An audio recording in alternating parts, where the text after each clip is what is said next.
형제 여러분, 나는 여러분이 스스로 똑똑하다고 생각하는 일이 없도록 하기 위해 이 비밀에 대해 알기를 원합니다. 비밀의 내용은 이렇습니다. 이방인의 충만한 수가 하나님께 돌아오기까지 이스라엘 중에 얼마는 완악한 채로 있게 된다는 사실입니다. 그리하여 온 이스라엘이 구원을 얻은 것입니다. 성경에 이렇게 기록되어 있습니다. 구원자가 시온에서 나와 야곱의 자손에게서 경건하지 못한 것을 제거할 것이다. 자, 이것은 내가 그들의 죄를 없앨 때에 그들과 맺을 내 언약이다. 복음의 관점에서 볼 때 이스라엘은 여러분들 때문에 하나님의 원수가 되었습니다. 그러나 선택의 관점에서 볼 때 그들은 조상들 때문에 하나님의 사랑을 입은 사람들입니다. 하나님께서는 선물을 주시고 부르신 후에 무르는 법이 없습니다. 전에 하나님께 불순종하였던 여러분이 이제 이스라엘의 불순종한 자비를 얻게 되었듯이 현재 이스라엘이 불순종하는 것은 여러분에게 내린 하나님의 자비하심을 그들도 받기 위해서입니다. 하나님께서는 모든 사람들에게 자비를 베푸시기 위해 모든 사람을 불순종하는 데에 가두어 두셨습니다. 오, 하나님의 지혜와 지식의 부유함은 참으로 깊습니다. 하나님의 판단은 헤아릴 수 없으며 그분의 길은 아무도 찾을 수가 없습니다. 누가 주님의 마음을 알았으며 누가 그분의 의논 상대자가 되었습니까? 누가 먼저 하나님께 무엇을 드려서 하나님의 답례를 받는단 말입니까? 이는 모든 것이 하나님께로부터 나왔고 하나님의 보살핌으로 보존되며 하나님의 영광을 위해 존재하기 때문입니다. 하나님께 영광이 영원토록 있기를 원합니다. 아멘. 저희가 지난주부터 하나님의 주권, 그러니까 하나님의 주인 되심에 대해서 우리가 묵상하고 있습니다. 지난주일에는 우리가 토기장이의 비유를 보면서 토기장이 되신 그 하나님께서 토기장이가 되셔서 우리가 진흙이죠. 진흙인 우리를 섬세하게 잘 다듬어 가시고 빚어 가신다라는 것을 우리가 나눴죠. 오늘은 기독교 신앙에 있어서 아주 기본이자 그리고 핵심이자 가장 중요한 구원의 문제에 대해서, 그 구원의 문제에 있어서 하나님의 주권을 어떻게 사용하시는지, 그리고 하나님의 주인 되심을 다시 한번 깨닫고 우리가 나아가는 시간이 되기를 소망합니다. 여러분, 구원이란 말을 굉장히 많이 들었죠. 이 교회에서 가장 많이 쓰이고 있는 단어라고 해도 과언이 아닐 것입니다. 구원. 그러면 여러분, 구원이 뭐라고 생각하십니까? 구원에 대해서 어떻게 설명하시겠습니까? 구원이란 사람이 죄와 그 죄의 결과인 그 심판과 죽음과 영원한 형벌로부터 해방되어서 의인으로 인정받고, 그래서 심판에 이르지 않게 되고 그 죽음의 공포로부터 벗어나고 영원한 그 멸망이 아닌 영원한 생명을 얻게 되는 것, 이게 바로 구원이라고 정의합니다.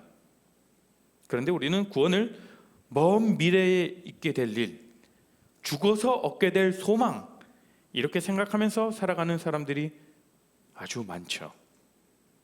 그런데요, 구원은 우리가 죽어서 천국에 가는 것이 아니라 이 땅에서도 그 천국을 누리며 사는 것, 하나님 나라를 사는 것이 바로 구원이라는 것이죠. 이 구원이라는 것은 우리의 그 사후 세계에 이루어지는 것이 아니라는 거예요.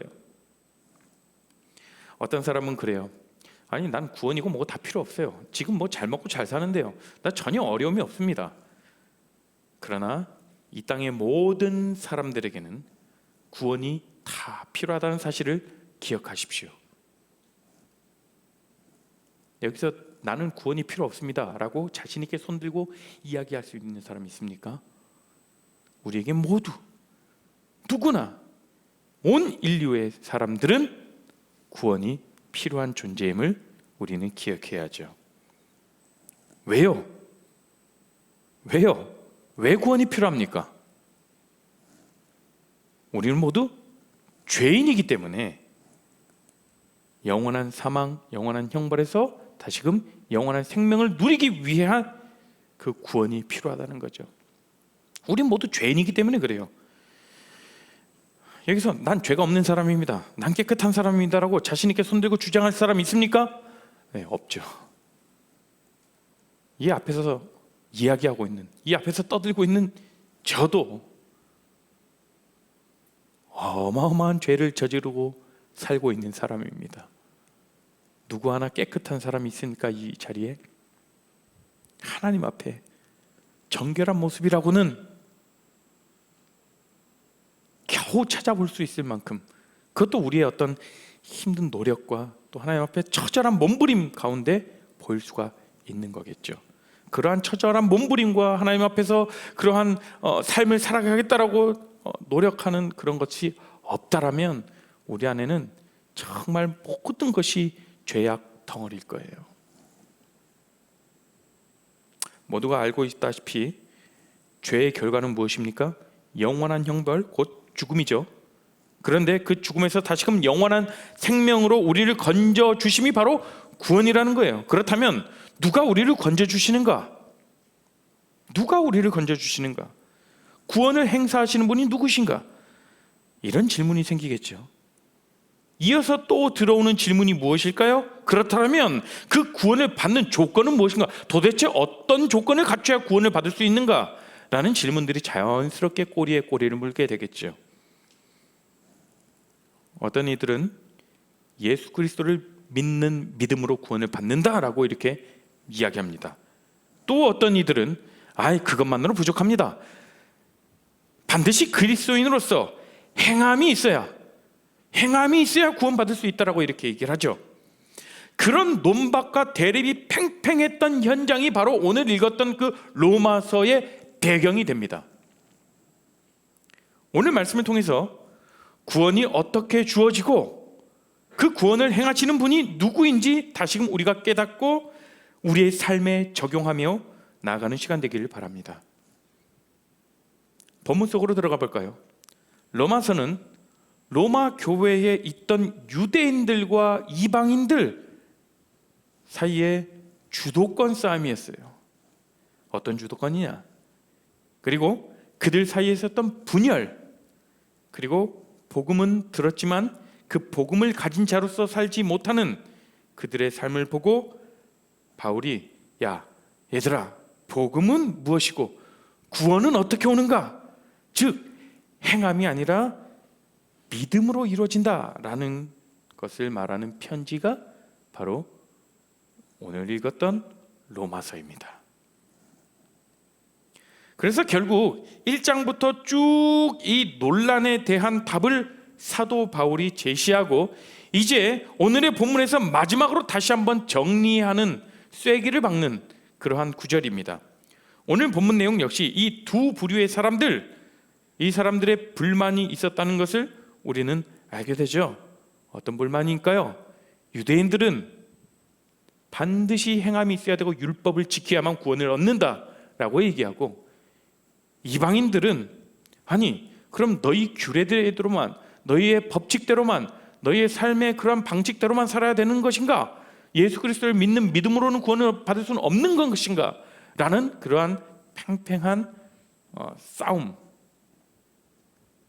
그 가운데 사람들의 서로 간에 불만이 있었던 것이죠. 그래서 유대인들이 봤을 때는 그런 거예요. 저렇게 행실도 바르지 못한 사람들이 왜 이방인이 도대체 교회에 들어오는가? 왜 구원받지 못한 저들이, 하나님께 선택받지 못한 저들이 이 교회 여기에 들어올 수 있는가라는 질문을 하게 되었을 것이고, 이방인들이 뭐라고 말합니까? 아까 제가 말씀드렸듯이 왜 유대인들만 구원을 받는다라고 이야기하는가? 왜 유대인들과 그 유대인들의 그 삶의 관습과 그 모습을 따라가야만 구원이 있다라고 이야기하는가? 이런 질문을 서로 던지면서 팽팽한 긴장감 속에 지내고 있던 시대였죠. 그래서 사도 바울이 로마서에서 계속해서 이야기합니다. 구원은 믿음으로 얻어지는 것이다. 결코 우리의 어떤 노력과 어떤 우리의 행함으로 구원이 얻어지는 것이 아니다라고, 그래서 계속해서 로마서에서는 결코 그럴 수 없느니라, 결코 그럴 수 없느니라를 계속해서 반복해서 사도 바울이 강조하면서 이야기합니다. 그러니 여전히 유대인과 그 이방인 사이에 있었던 그 모든 갈등과 그 대립과 분열에 대해서 사도 바울이 오늘 이 두 부류에 대한 모든 이야기를 담아내면서 오늘 로마서 11장 25절부터 36절까지에서 마무리를 짓고 있습니다. 25절부터 28절 말씀을 저희가 한번 읽어볼까요? 말씀 올려주시겠어요? 함께 읽습니다. 시작.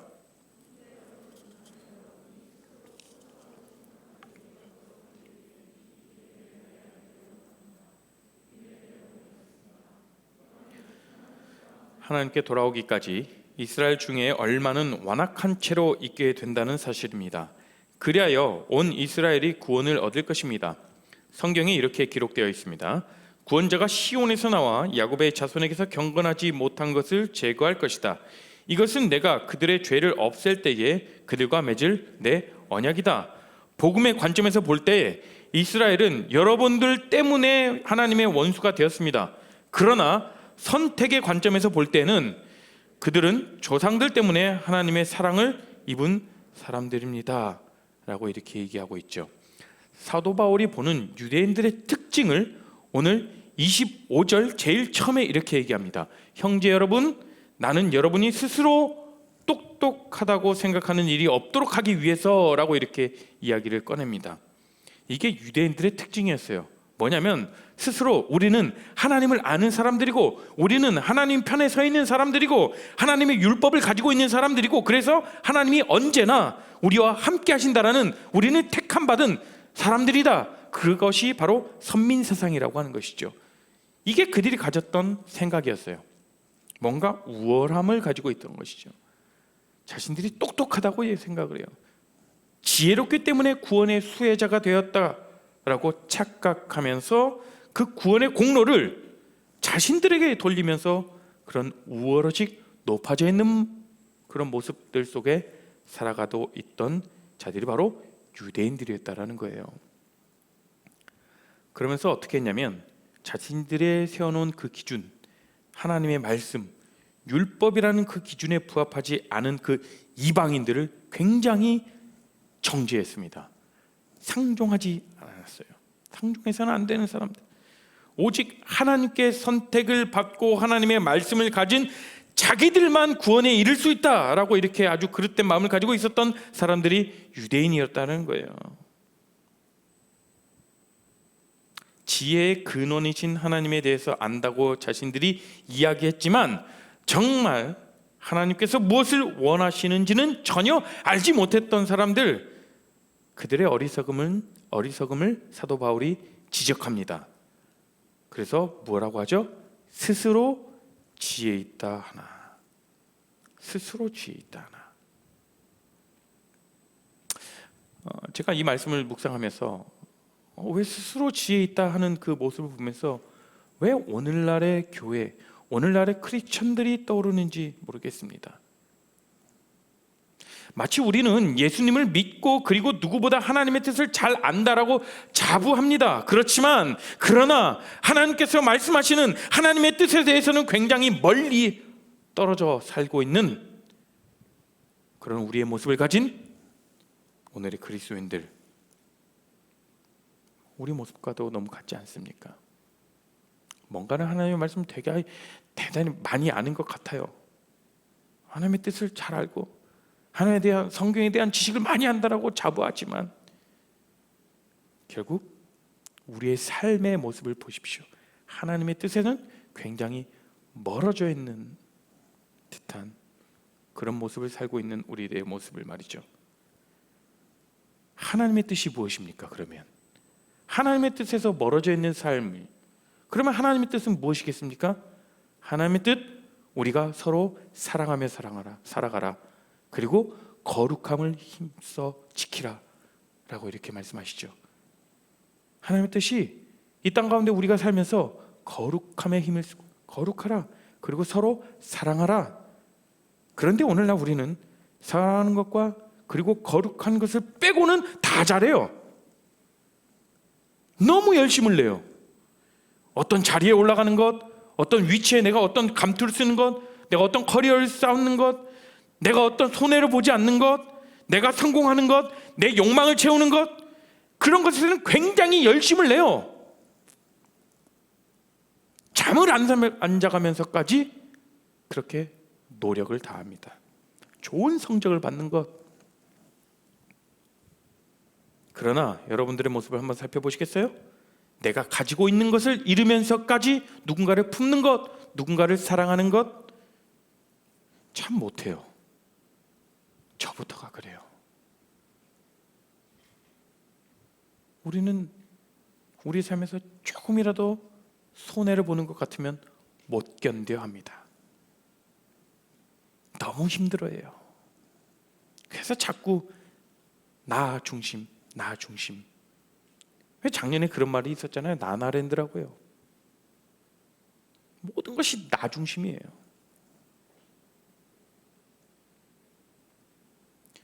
그리고 또 하나는 거룩하라고 말씀하셨는데, 거룩은 저 멀리 뭔가 추상적으로 따라가야 할 어떤 그런 개념일 뿐, 그 거룩이 내 삶에 전혀 영향을 주지 않는 그런 모습으로 살아가는 삶이 얼마나 많은지 모르겠습니다.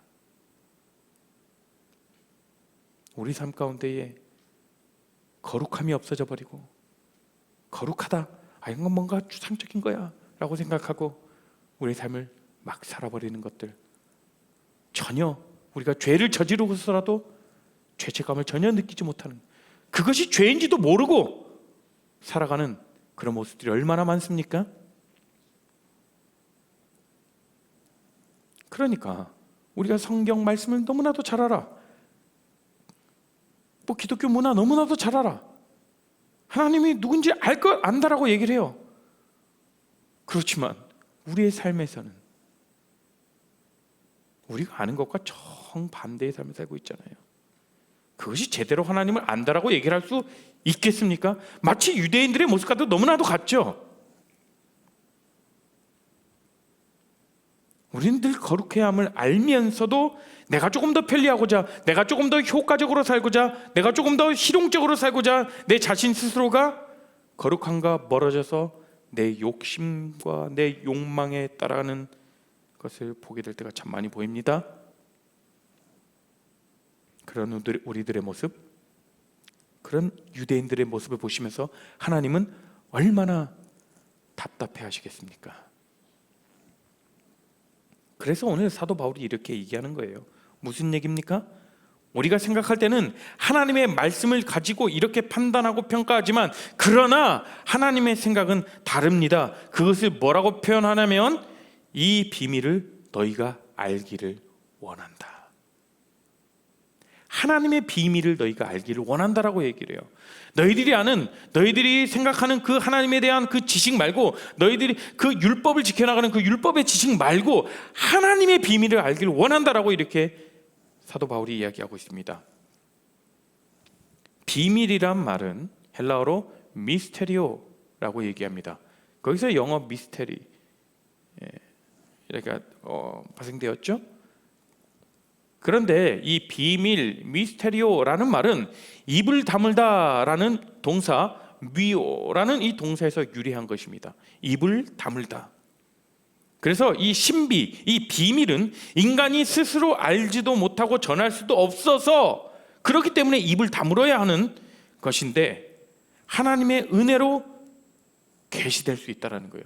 하나님께서 은혜를 주셔야 그 비밀을 알 수 있게 된다는 거예요.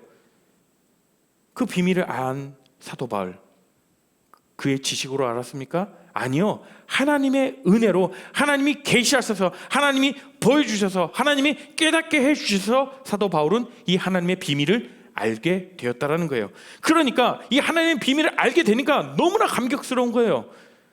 다 내가 지금까지 알고 있었던 건 정말 헛똑똑 아무것도 아니었구나, 이것을 너희들이 정말 알아야 된다라고 정말 간절하게 호소하고 있는 것이죠. 이 비밀을 깨닫지 못하면 스스로 지혜롭게 여기면서 자만하게 될 것임을 앞절에서 계속해서 이야기하고 있죠. 이 신비를 알지 못하면 교만하게 되고, 이 신비를 알게 되면, 하나님의 비밀을 알게 되면 우리는 겸손하게 되기 때문에 바울은 반드시 이 하나님의 비밀을 알기를 원한다라고 강조하면서 이야기하고 있는 거예요. 그런데 문제는요, 그 비밀은 우리 스스로 깨닫지 못한다라는 거예요. 하나님께서 우리에게 계시해 주셔야, 알려 주셔야 깨달을 수 있는 것입니다. 그러니 우리는 이 비밀의 뜻을, 이 비밀의 키를 가지고 계시는 하나님께 우리가 의존해야지만이 하나님의 비밀을 알 수 있는 것이죠.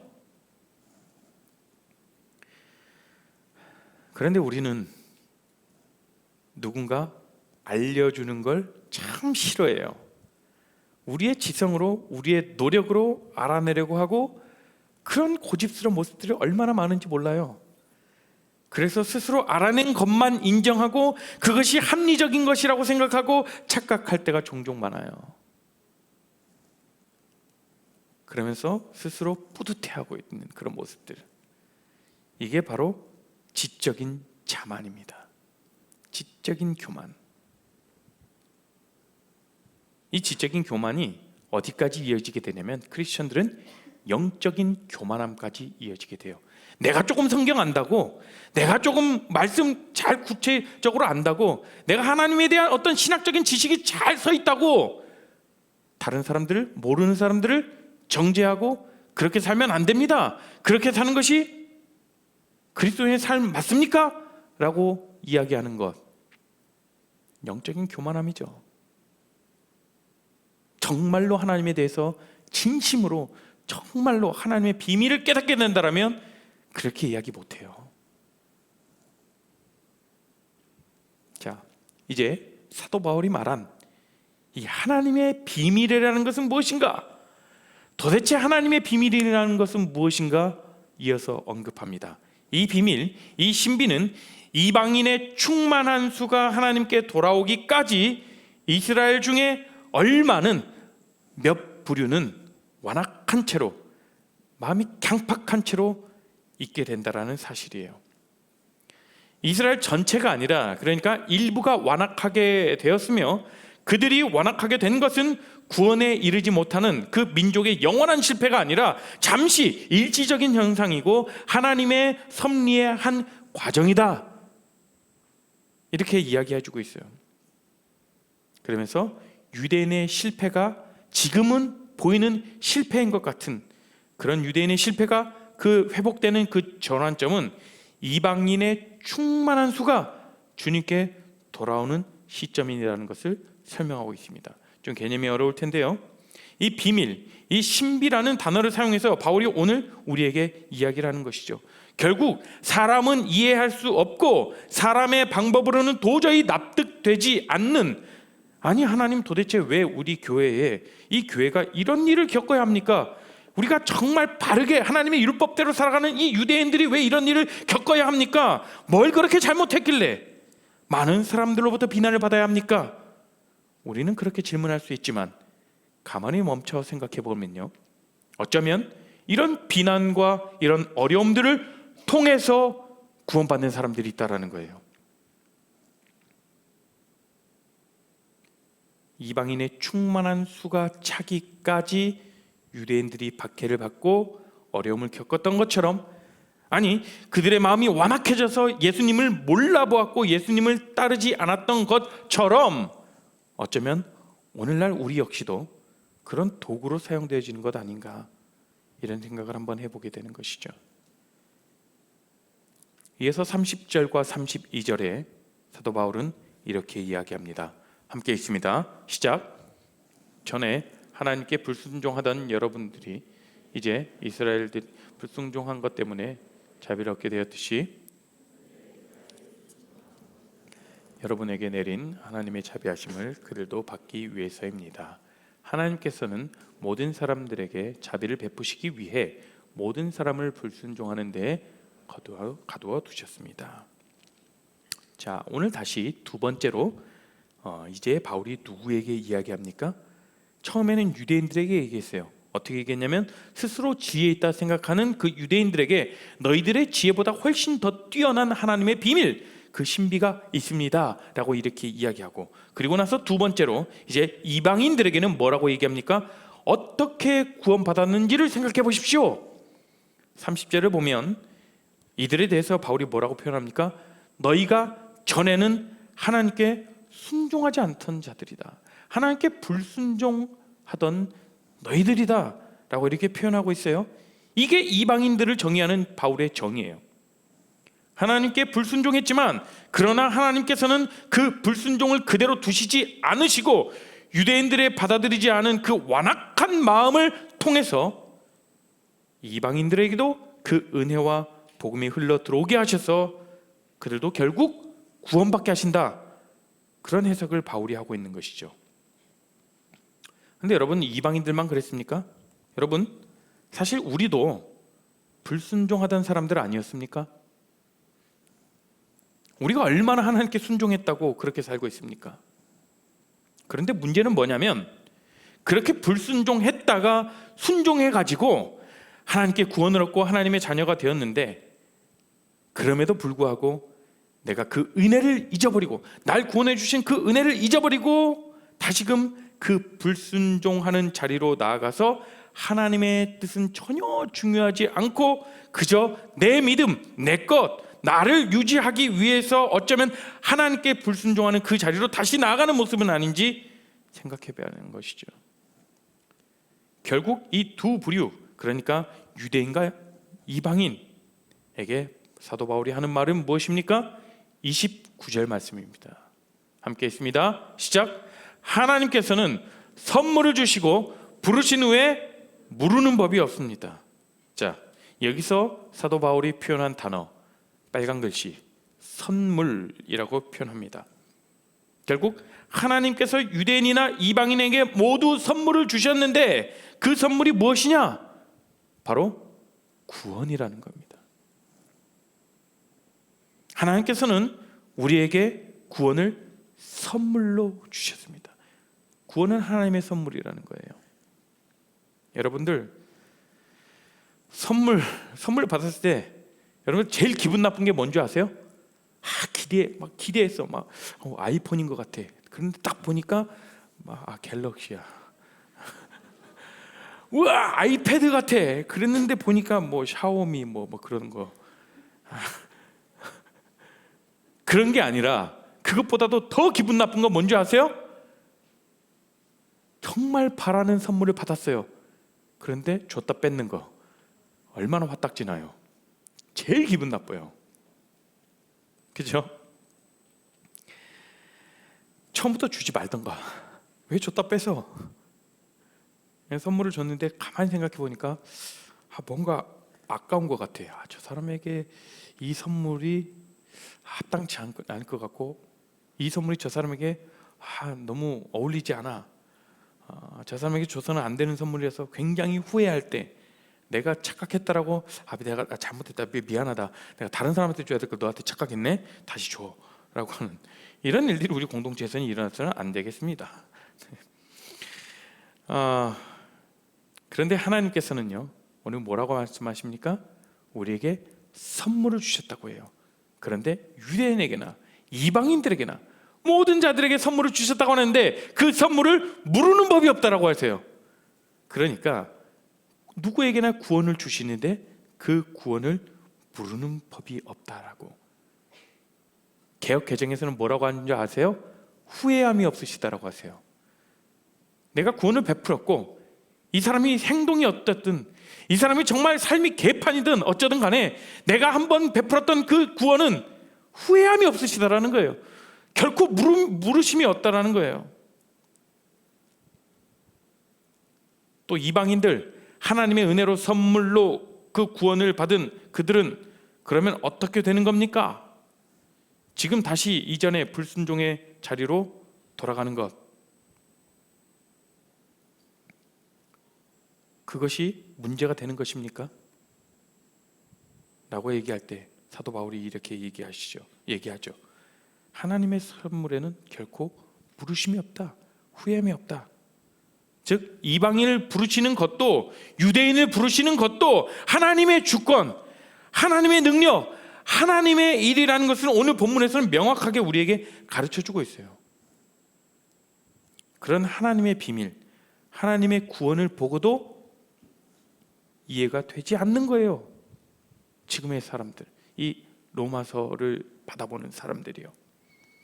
내 이해로, 내 생각으로, 내 사고로 이게 나에게 전혀 납득이 되지 않으니까 우리는 하나님께 질문하는 거 아니겠습니까? 하나님, 왜 이런 일을 겪어야 합니까? 하나님, 내가 왜 이런 대접을 받아야 됩니까?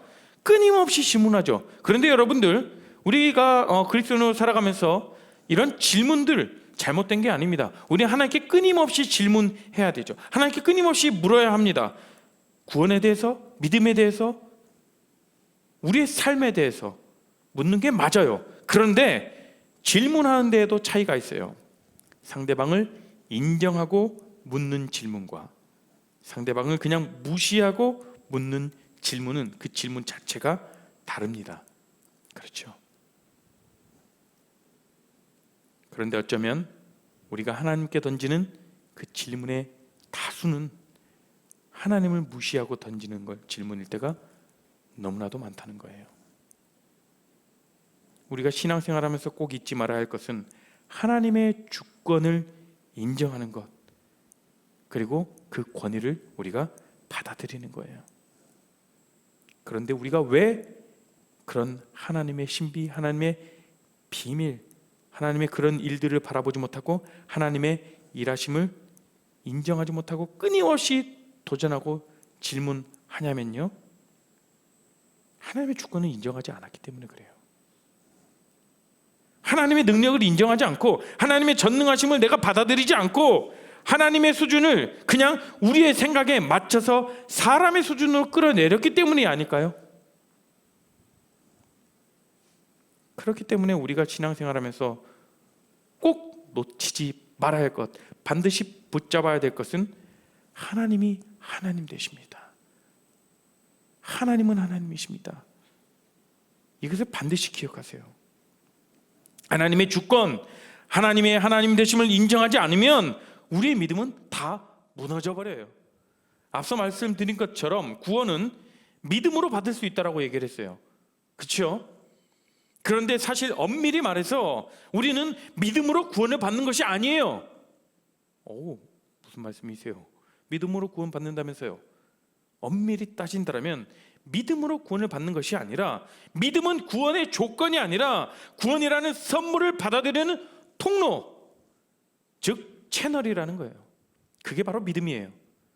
좀 더 쉽게 말해서 저수지에 아무리 물이 많아도 우리 집으로 연결되는 그 연결 파이프라인이 없으면, 그 연결 배수관이 없으면 우리 집에서 그 물을 마실 수가 없고 그 물을 사용할 수 없잖아요. 저수지에 있는 물을 구원이라고 한다면 그 구원이 우리의 것이 되게 하려면 그 구원이 전달되는 통로, 그 수도관인 믿음이 필요하다라는 거예요. 믿음 때문에 구원받는 게 아니라는 겁니다. 명확하게 아셔야 돼요, 여러분들. 그런데요, 그 연결 파이프를 꽉 막고 있는 것이 무엇이냐면 우리가 하나님의 주권을 인정하지 않는 그런 불신, 우리의 교만, 우리가 세운 스스로의 우리의 의, 내가 안다라고 하는 그 지식, 교만, 이런 것들이 구원을 받아들이는 그 수도관인 그 믿음을, 그 파이프를 꽉 막고 있는 것들이죠. 그래서 바울이 내리는 결론이 무엇이냐면 33절부터 36절까지 아주 아름다운 그 자신의 고백을, 자신의 마음에 있는 것들을 다 들여서 주님께 찬양하는 그 찬양의 고백이에요. 같이 함께 33절부터 36절 바울의 같은 심장을 가지고 함께 읽어보겠습니다. 시작. 오, 하나님의 지혜와 지식의 부유함은 참으로 깊습니다. 하나님의 판단은 헤아릴 수 없으며 그분의 길은 아무도 찾을 수가 없습니다. 누가 주님의 마음을 알았으며 누가 그분의 의논 상대자가 되었습니까?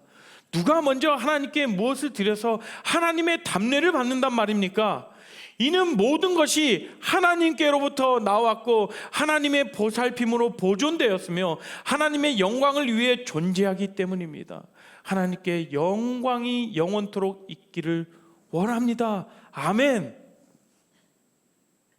이 말씀은 하나님이 하나님 되심을 다시 한번 찬양하는 그러한 고백이에요. 이게 어떻게 보면요, 하나님의 주권, 그러면 굉장히 강압적인 느낌으로 다가오는데, 그런데 여러분, 하나님의 절대적인 주권이라는 말을 이렇게 한번 생각해 보십시오. 내가 모든 것을, 너의 모든 것을 나에게 맡겨. 너는 그냥 가만히 있어. 다 내가 해줄게. 어떤 유행가의 가사인데, 그러니까 하나님께서 다 책임져 주신다라는 거예요. 이미 다 이루어놨어. 그러니 내 뜻대로만 살면 돼. 내가 너의 생명까지도 다 이루어 놓았어. 그러니 나를 따라오지 않을래? 이게 바로 하나님의 주권을 따르는 삶이에요. 뭔가 하나님 주권? 그러면 우리는 하나님의 강압적인, 의무적으로 따라야 되고 라고 생각하지만, 왜? 우리는 계속해서 누구의 가르침을 받기 싫어해요. 왜? 우리 스스로 똑똑해지고 우리 스스로 우리가 안 우리 그 지식, 우리의 능력을 너무나도 믿기 때문이죠. 설교 전반부에 얘기했죠. 그러한 것들 때문에 우리의 영적인 아버지 하나님에게도 그런 마음을, 하나님 주권을 인정하고 하나님의 권위를 받아들이는 것도 힘들어합니다. 이게 바로 하나님의 주권이에요. 하나님께서 우리에게 가장 좋은 것들을 두시고 우리를 그 길로 인도하시는 것. 하나님의 디자인이 있어요. 지난주에 우리가 함께 나눴죠. 토기장이가 무엇을 만들어야겠다, 이 진흙덩어리를 가지고 그 토기장이, 그 장인의 머릿속에는 디자인이 있다고요. 그 디자인 따라서 섬세하게 세세하게 빚어 나가시는 것이죠. 인도하시는 것, 그 선한 길로 인도하시고 우리를 이끌어 가시고 빚어 가시는 것, 이것이 바로 하나님의 주권이라는 것이에요. 그렇기 때문에 그것을 바라보기 위해서는 먼저는 우리가 하나님에 대한 절대적인 신뢰가 있어야 합니다. 하나님이면 됩니다. 하나님이 하시면 됩니다 라는 그 믿음이 우리 가운데 있어야 하는 것 아니겠습니까? 오늘 바울이 드렸던 이 고백이 저와 여러분의 삶의 고백이 되길 바랍니다. 모든 것들이 우리의 생각으로는 도저히 납득되지 않는 것 투성이죠. 뭐 하나 이해되는 것 있습니까? 그런데 정확하게 아시는 분이 누구시냐면 바로 하나님이십니다. 우리에게 구원을 베푸시는 분도 우리의 삶의 모습으로, 우리의 어떤 행함으로, 우리의 어떤 노력으로, 우리의 어떤 잘함으로 이루어지는 것이 아니라 구원마저도 하나님께서 이끌어 가시고 하나님의 뜻대로, 그 하나님의 선한 뜻대로 이루어 가신다라는 그 사실을 기억하시기 바랍니다. 그 하나님 바로 우리의 하나님, 우리의 아버지 되신다라는 사실을 반드시 기억하십시오. 여러분들 두려울 때에, 낙심 가운데 있을 때에, 혹여나 주저하고 있을 때, 좌절 가운데 있을 때에 여러분들 주저하지 마시고 하나님의 일들을 바라볼 수 있도록 믿음의 눈을 드십시오. 믿음의 발걸음을 걸으십시오.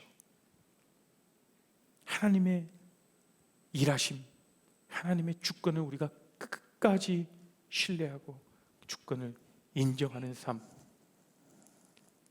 그 삶 가운데서 우리가 함께 주님을 따라 나가는 그런 축복된 인생 우리 모두가 되기를 간절히 축원합니다. 우리가 함께 이 찬양의 가사, 우리의 고백이 되었으면 좋겠습니다. 우리를 인도하시고 우리를 빚어가시고 우리의 삶을 계획하시는 그 하나님께 우리의 모든 것들을 맡겨드립니다. 주님, 그렇게 역사하여 주시옵소서. 하나님의 구원을 바라보겠습니다 라고 간절히 고백하며 우리가 함께 찬양하며 나아갑니다.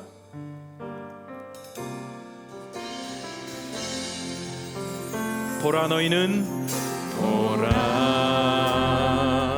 너희는 두려워 말고 보라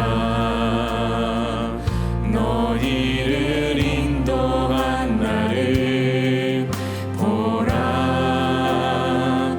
너희는 지치지 말고 보라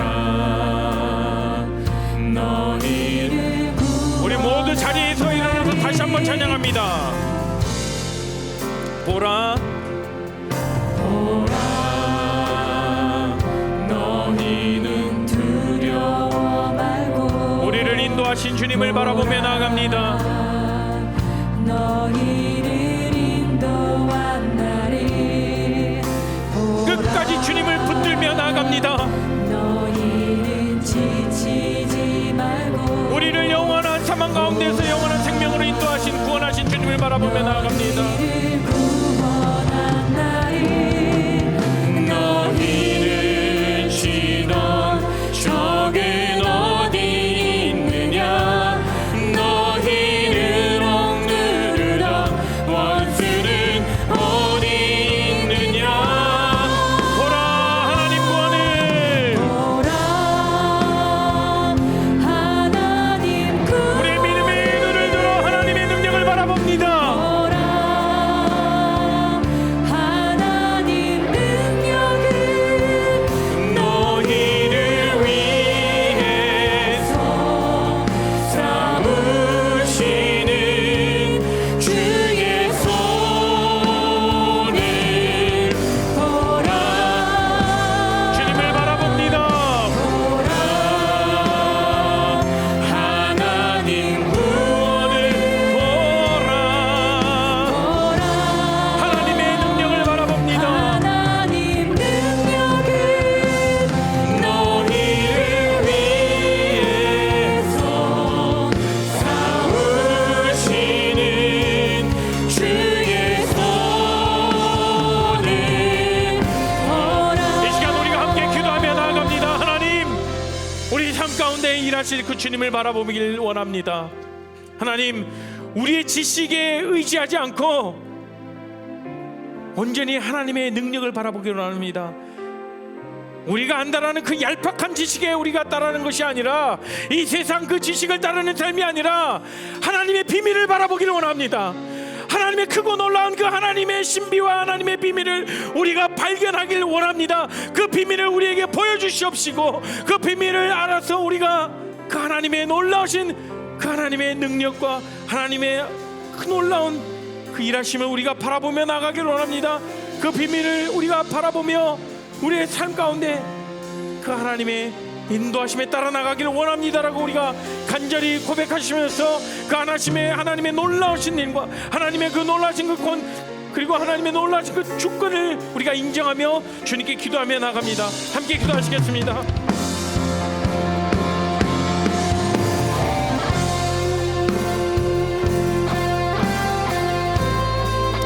하나님 온전히 주님의 구원을 바라보며 나갑니다. 하나님 온전히 주님의 일하심을 바라보며 나갑니다.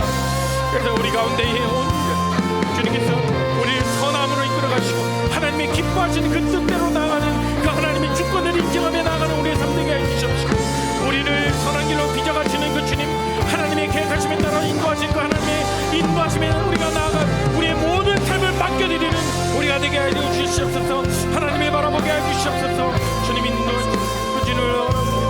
주님의 아버지 인도하시고 주님 아버지 감사합니다. 오 주님 아버지 감사합니다.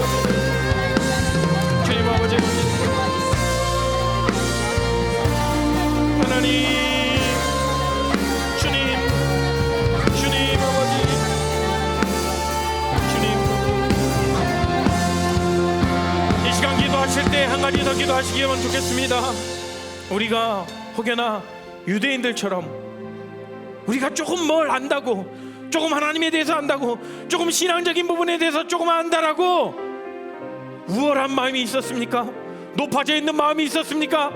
다른 지체들을 볼 때 남을 우리보다 낮게 보는 그러한 교만함이 있었습니까? 그런 마음이 있었다라면 주님, 이 시간 가운데 온전히 죄로 인정하고 고백하며 회개하며 나아가겠습니다라고 우리가 주님께 회개하며 용서를 구하며 함께 기도하며 나아가겠습니다. 기도하십시다. 주님 아버지, 이 시간 가운데 온전히 주님께 무릎 꿇고 회개하며 사죄의 무릎 꿇으며 하나님, 우리가 혹여나 우리의 지식으로 우리의 아버지 경험으로 살아가려는 그런 아버지 우리의 마음들이 있었습니까? 하나님을 따르지 않고 세상적인 방법과 우리의 경험과 우리의 지식에 의지하여 나갔다는 우리의 모습들이 있습니까? 혹여나 그러지 못한 그런 시체들을 바라보면서 하나님의 뜻에 따라서 나아가지 못한 그런 시체를 바라보며 우리가 정죄하고 우리가 높아져 있는 그 교만한 가운데 있었습니까? 지적인 지식 그런 것으로 인해서 우리가 높아져 있고 그 지적인 자만함 그리고 영적인 교만함 그 마음 가운데 빠져있던 적이 있었습니까? 그 모든 것을 아버지 주님께 죄로 인정하며 고백하며 나아갑니다. 주님 용서하시고 주님 우리를 더 겸손하게 해주시옵시고 주님 우리에게 더 알려주시옵시고 우리가 더 주님께 겸손함으로 나가기를 우리 모두가 되기를 원합니다. 주님 간절히 기도합니다. 우리 삶 가운데 더 겸손의 영을 부어주시옵시고 하나님을 따라 나가는 그 삶 가운데 우리가 더 겸손한 마음으로 주님께 아뢰고 더 낮은 자세로 낮은 마음으로 남을 나보다 높게 여기는 그 마음 가운데 겸손의 영을 허락하여 주시옵소서.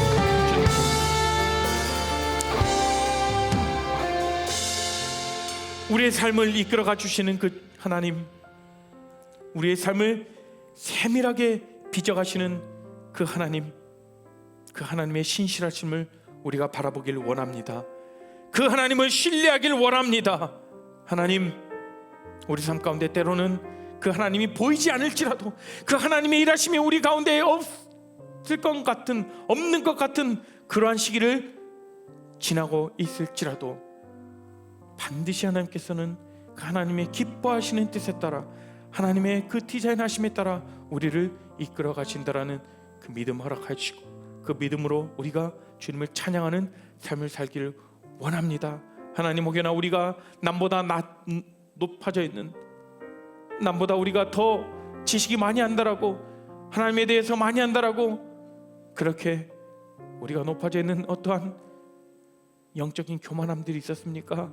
그 마음 가운데 우리를 다시금 겸손의 영을 부어주시고 주님께 회개하며 나아갈 때 주님의 크고 놀라운 비밀을 더 알아가면서 나아가는 우리 모두 되게 하여 주시옵소서.